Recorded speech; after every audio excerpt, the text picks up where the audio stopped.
देखिए, अगला टॉपिक है हमारा वैद्युत अपघट्यों के विलयनों की मोलर या आणविक चालकता।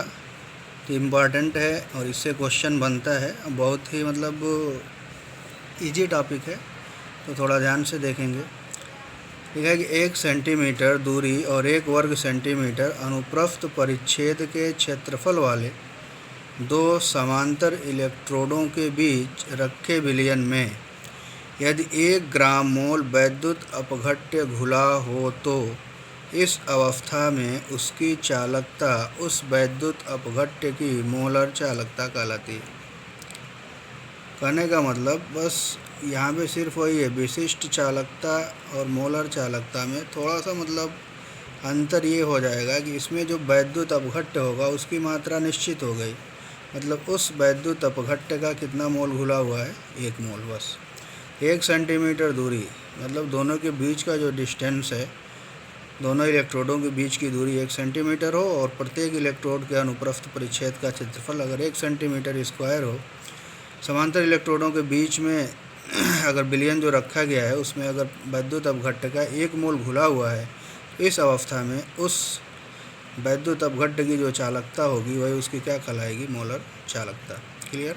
डिफिनीशन, 1 सेंटीमीटर दूरी और 1 वर्ग सेंटीमीटर अनुप्रस्थ परिच्छेद के क्षेत्रफल वाले दो समांतर इलेक्ट्रोडों के बीच रखे विलयन में यदि 1 ग्राम मोल वैद्युत अपघट्य घुला हो, इस अवस्था में उसकी चालकता उस वैद्युत अपघट्य की मोलर चालकता कहलाती है। मोलर चालकता को लैम्डा एम, ये बड़ा वाला लैम्डा, ये छोटा लैम्डा आप लोग पढ़े होंगे ऐसे करके, ये छोटा, इसको बोलते हैं छोटा लैम्डा। छोटा लैम्डा नहीं, ये बड़ा वाला लैम्डा, ये लैम्डा एम से व्यक्त करते हैं। उपरोक्त परिभाषा के आधार पर विशिष्ट चालकत्व को निम्न प्रकार से परिभाषित कर सकते हैं। मोलर चालकता के मतलब क्या बोलते हैं उसको ना, मोलर चालकता के सेंस में हम विशिष्ट चालकता को निम्न प्रकार से परिभाषित कर सकते हैं। किसी वैद्युत अपघट्य के विलयन की मोलर चालकता का मान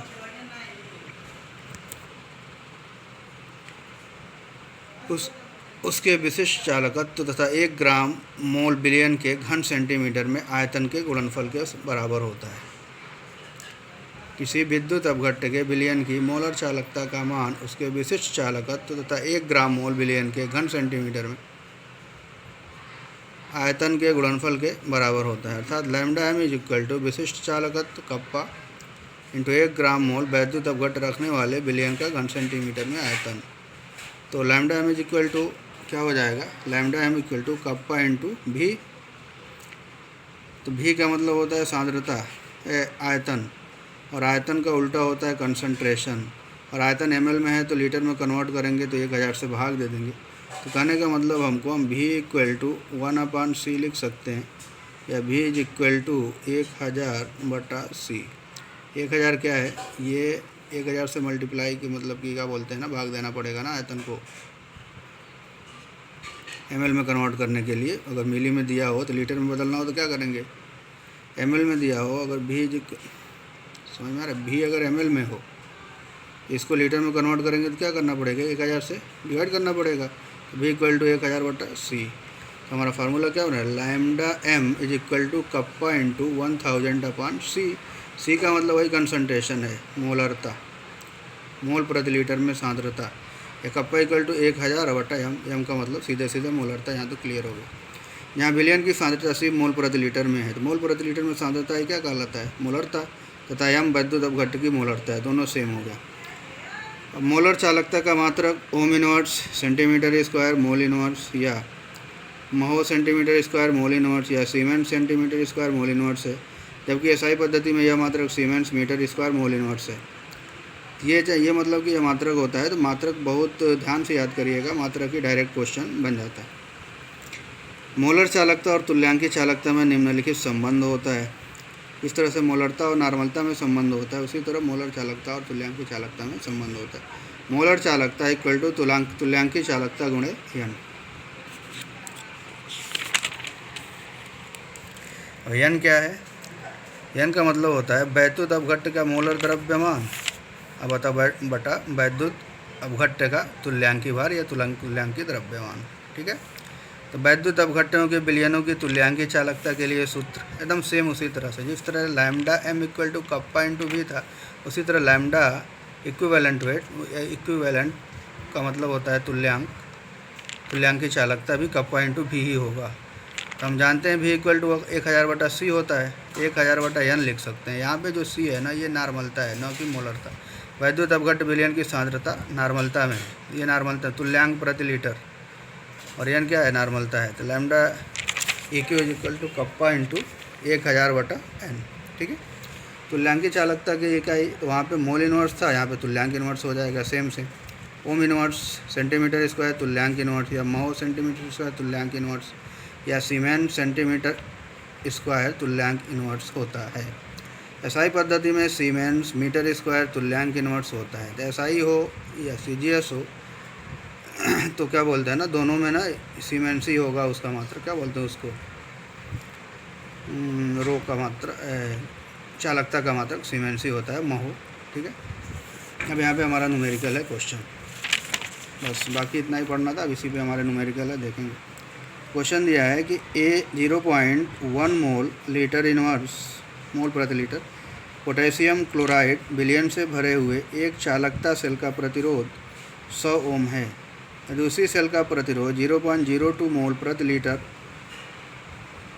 पोटेशियम क्लोराइड भरने पर 520 ओम हो तो 0.02 मोल प्रति लीटर विलयन की चालकता एवं मोलर चालकता परिकलित कीजिए। 0.1 मोल प्रति लीटर KCl विलयन की चालकता 1.29 सीमेंस मीटर इनवर्स है, ठीक है। तो सेल सेम है, तो जब सेल सेम होता है ना, तो उसका क्या बोलते हैं, सेल कांस्टेंट भी फिक्स होता है।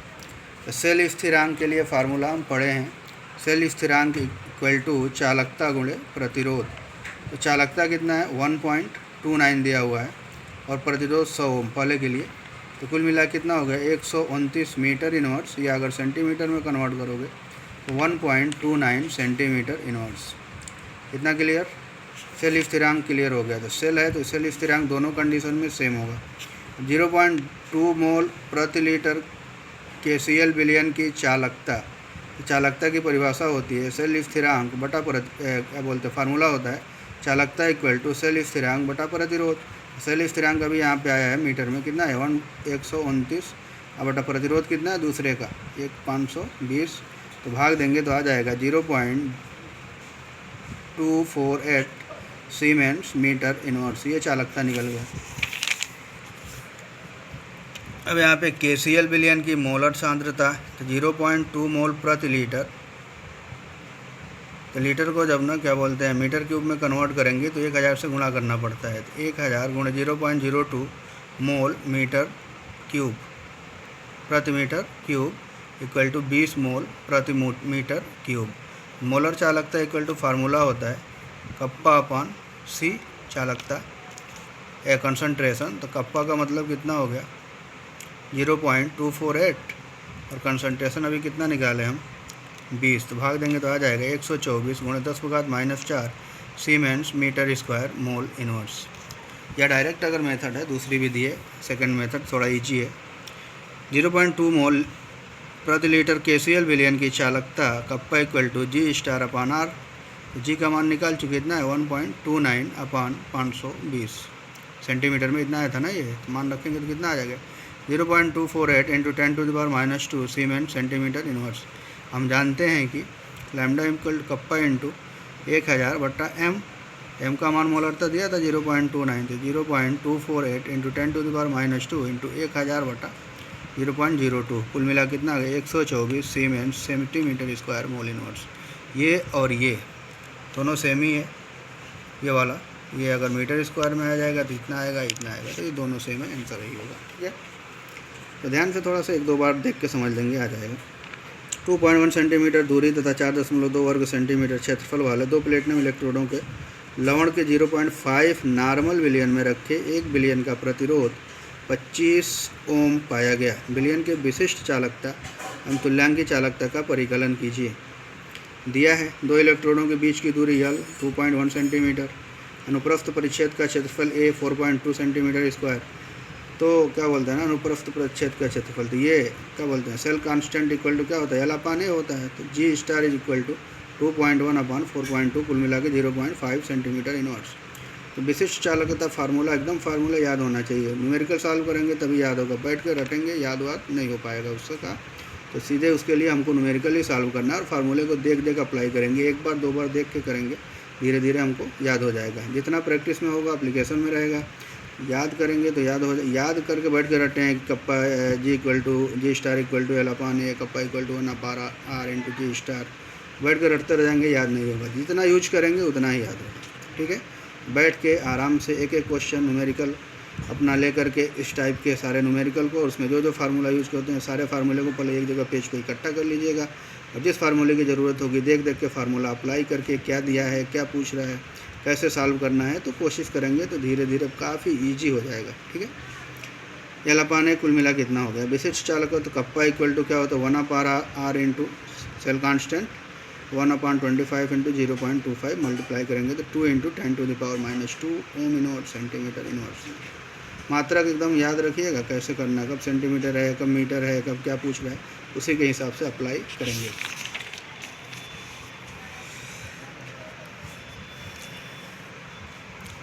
तुल्यांकी चालकता निकालना है। तुल्यांकी चालकता equal to 1000 kappa upon N होता है। 1000 गुणा ये कप्पा का मान अभी निकाल चुके हैं और नॉर्मलता दिया ही है 40 ओम इनवर्स सेंटीमीटर स्क्वायर तुल्यांक इनवर्स। क्लियर। बाकी 3 क्वेश्चन है, 4 क्वेश्चन आपको खुद सॉल्व करना है। बैठ के सॉल्व करिएगा, नहीं आएगा तो कमेंट करिएगा लिख के, मतलब सॉल्व करके ही मतलब देख लीजिएगा। अगर आ रहा है तो ठीक, आंसर लिख दिया हमने, क्वेश्चन लिख दिया है, बाकी फार्मूला सब वही अप्लाई होगा सेम उसी तरह से। और उम्मीद करते हैं कि सॉल्व करेंगे और सबका सही आएगा। n/50 KCl विलयन का 25 डिग्री सेंटीग्रेड पर विशिष्ट चालकत्व 0.00275 महो सेंटीमीटर इनवर्स है। यदि विलयन सहित सेल का प्रतिरोध 400 ओम हो तो सेल स्थिरांक की गणना कीजिए।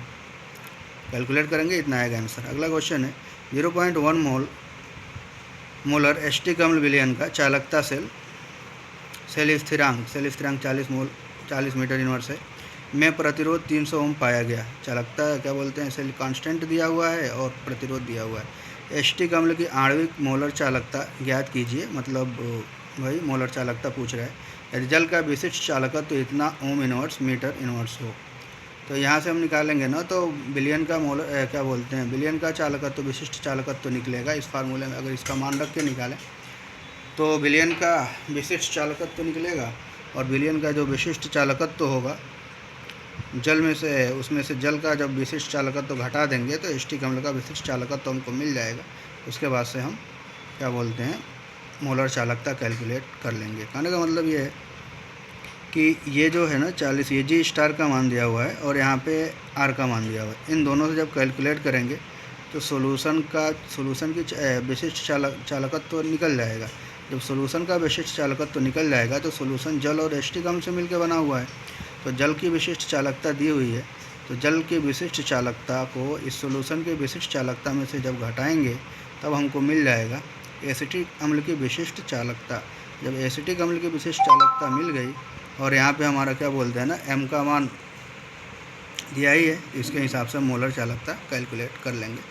तो इसलिए नीचे ये दे भी दिए हैं, शुद्ध एसिटिक अम्ल के विशिष्ट चालकत्व बराबर एसिटिक अम्ल विलयन का विशिष्ट चालकत्व माइनस जल का विशिष्ट चालकत्व। सॉल्व करेंगे, इतना आंसर आएगा, तो मैच करा लीजिएगा। अगला है 25 डिग्री सेंटीग्रेड पर 0.02 मोल KCl विलयन का विशिष्ट चालकत्व इतना ओम इनवर्स सेंटीमीटर इनवर्स है और विलयन का प्रतिरोध इतना ओम है। फिर देखो यहाँ पे विशिष्ट चालकत्व दिया, प्रतिरोध दिया।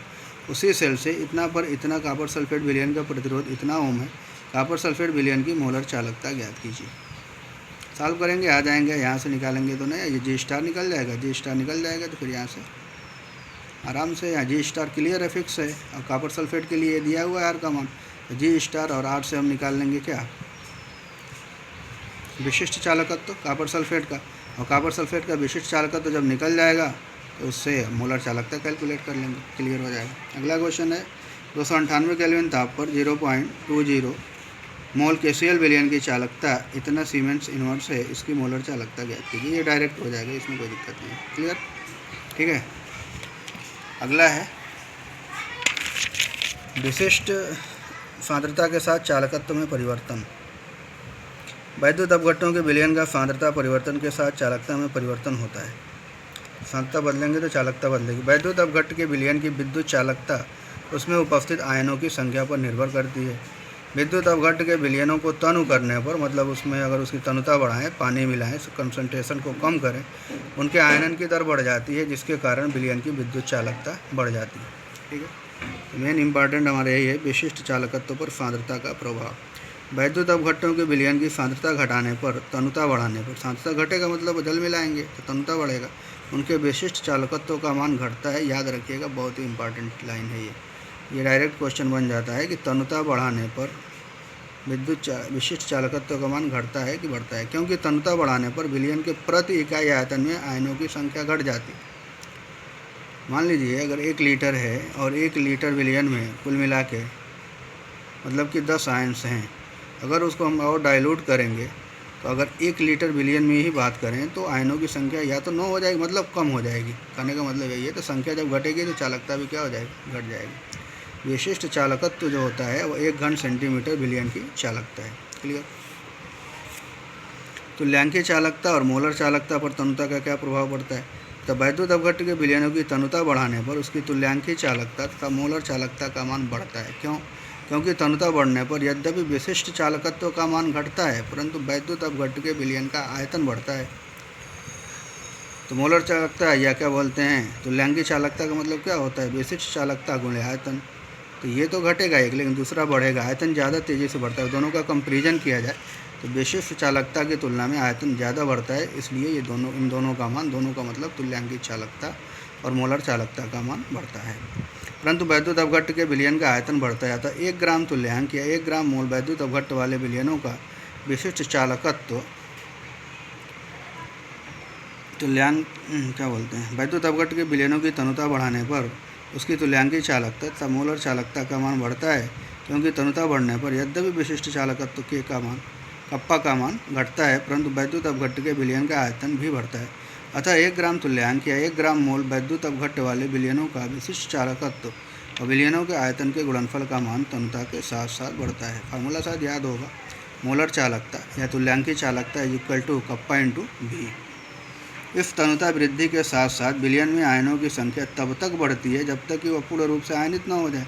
एक तो दुर्बल वैद्युत अपघट्ट है, दुर्बल वैद्युत अपघट्ट का मतलब होता है वह वैद्युत अपघट्ट दुर्बल हो या प्रबल हो, कुछ भी हो, मतलब कि अगर पूर्ण रूप से आयनित हो जाएगा तो प्रबल वैद्युत अपघट्ट, और आंशिक रूप से होगा तो दुर्बल वैद्युत अपघट्ट।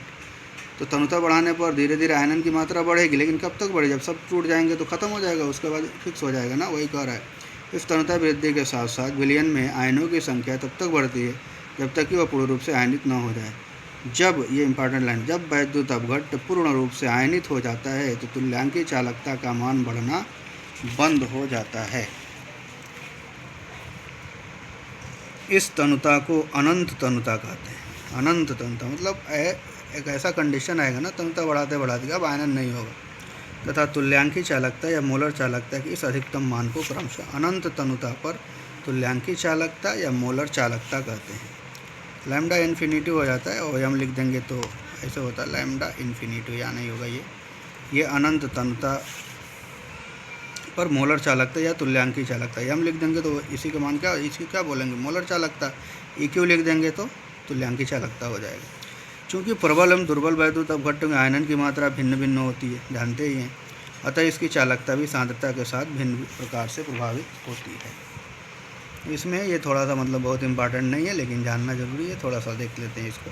प्रबल वैद्युत अपघट्ट के चालकत्व पर सांद्रता का प्रभाव। प्रबल वैद्युत अपघट्ट के लिए थोड़ा मतलब हम कम पढ़ते हैं, जितना भी हमारा क्वेश्चन सब दुर्बल के लिए लगभग होता है। किसी प्रबल वैद्युत अपघट्ट की मोलर चालकता सांद्रण के साथ निम्न प्रकार संबंधित होती है। मोलर चालकता इक्वल टू अनंत तनुता पर मोलर चालकता माइनस A इंटू √C। सी का मतलब कौन क्या है? लैम्डा m सांद्रण C पर विलयन की मोलर चालकता। लैम्डा m इनवर्स अनंत तनुता पर मोलर चालकता A कांस्टेंट है, मान दिया होगा इसका। उपयुक्त समीकरण डेबाय-हकल अनसागर समीकरण कहलाता है। तो कभी कभी मतलब यहाँ क्वेश्चन तो हमारे बोर्ड में नहीं पूछता है, लेकिन हो सकता है कि एग्जाम दें आप लोग कोई तो उसमें पूछे कि ये कौन सा समीकरण है, तो समीकरण नाम याद कर लीजिएगा, डेबाय-हकल अनसागर। ठीक है। अगला है दुर्बल वैद्युत अपघट्य के चालकत्व पर सांद्रण का प्रभाव। दुर्बल वैद्युत अपघट्य की अनंत तनुता पर मोलर चालकता ज्ञात करने के लिए कोलराउश का नियम प्रयोग में लाया जाता है। ठीक है, अगले हमारा टॉपिक होगा, इसके बाद जो अगला क्लास होगा उसमें आएगा कोलराउश का नियम, और बहुत ही इंपॉर्टेंट नियम है, वहाँ से न्यूमेरिकल बनता है और बहुत ही ईजी क्वेश्चन होता है, थोड़ा सा समझना मतलब ध्यान लगा के। तो उम्मीद करते हैं कि जो बताए हैं, जितना बताए हैं, थोड़ा फास्ट है स्पीड, लेकिन एक बार दो बार देख के, पढ़ के, सुन के लिख लीजिएगा और नोट्स अच्छे से बना लीजिएगा। उसके बाद थोड़ा बुक निकाल के उसको ध्यान से पढ़िए, पढ़ के जितने न्यूमेरिकल हैं इतने टाइप के, जितने टाइप के हम बताए हैं तो उसको सॉल्व करिएगा। नहीं समझ में आएगा तो फिर या तो मतलब सॉल्व करके व्हाट्सएप करके पूछ लीजिएगा, इसलिए कि क्वेश्चन अगर कहीं भी क्वेश्चन चाहे यूट्यूब पे कमेंट करके पूछना हो या व्हाट्सएप से पूछना हो तो क्वेश्चन ज़रूर लिखिएगा। इसलिए हमको याद नहीं होता है पहला क्वेश्चन है कि दूसरा है तीसरा है, डायरेक्ट पूछते हैं कि सर पहला क्वेश्चन का इतना आंसर आएगा कि नहीं आएगा। तो आंसर तो इसमें लिख दिए हैं, लेकिन आंसर मैच कराइएगा, अगर मिल गया तो सही है। वैसे मेथड भी हमारा सही होना चाहिए। थोड़ा मतलब ये कॉम्प्लिकेटेड चैप्टर तो होता है, लेकिन थोड़ा सा ध्यान दे देंगे तो मतलब 5 नंबर का चैप्टर है और आसानी से मिल जाएगा। सुनने में ये भी आ रहा है कि मान लीजिए कि अभी पता नहीं स्कूल कब खुलेगा, स्कूल खुलेगा तो कुछ सिलेबस कम होने की बात सुनाई दे रही है कि 25% शायद सिलेबस डाउन कर दिया जाएगा, कम कर दिया जाएगा। तो अब इसमें से कौन रहेगा कौन निकलेगा, तो इससे ज़्यादा घबराने की कोई ज़रूरत नहीं है, इसलिए कि बोर्ड में सिलेबस कम हो गया तो बोर्ड से हमको मतलब नहीं होता, हमको तो फर्स्ट ईयर भी तैयार चाहिए, सेकेंड ईयर भी चाहिए। तो कहीं भी पढ़ेंगे, अगर मान लीजिए बीएससी भी करने जा रहे हैं या बीटेक करने जा रहे हैं या नीट की तैयारी कर रहे हैं तो वहाँ से तो कट नहीं होगा सिलेबस, इसलिए जानकारी हमारी पूरी होनी चाहिए। और सब चैप्टर एक दूसरे से संबंधित होता है। यहाँ तो वक्त ख़त्म हो गया, उसके बाद उसकी वजह से हमने सिलेबस कम कर दिया, बच्चों को कम जोड़ाएगा, लेकिन जो पढ़े जो नहीं पढ़े, ऐसा थोड़ी है कि आगे जो हमारा मतलब कि कोई कंपटीशन एग्ज़ाम होगा तो उससे इसमें से ये टॉपिक निकल जाएगा, ऐसा नहीं होगा। तो इसलिए ध्यान से पढ़िए और अच्छे से नोट्स बनाइए, और मतलब यूट्यूब से ही पढ़ के नोट्स बनाइए, और कॉपी करने की कोई ख़ास ज़रूरत नहीं है दूसरे से कि नहीं उसका हम फ़ोटो खींच के किसी से मंगा लें और बना लें, तो ये मतलब सही नहीं होगा। अपने आप को धोखा देने से अच्छा है पूरा अपना ध्यान लगा के थोड़ा सा टाइम दें और टाइम दे के अच्छे से पढ़ाई करें। Thank you.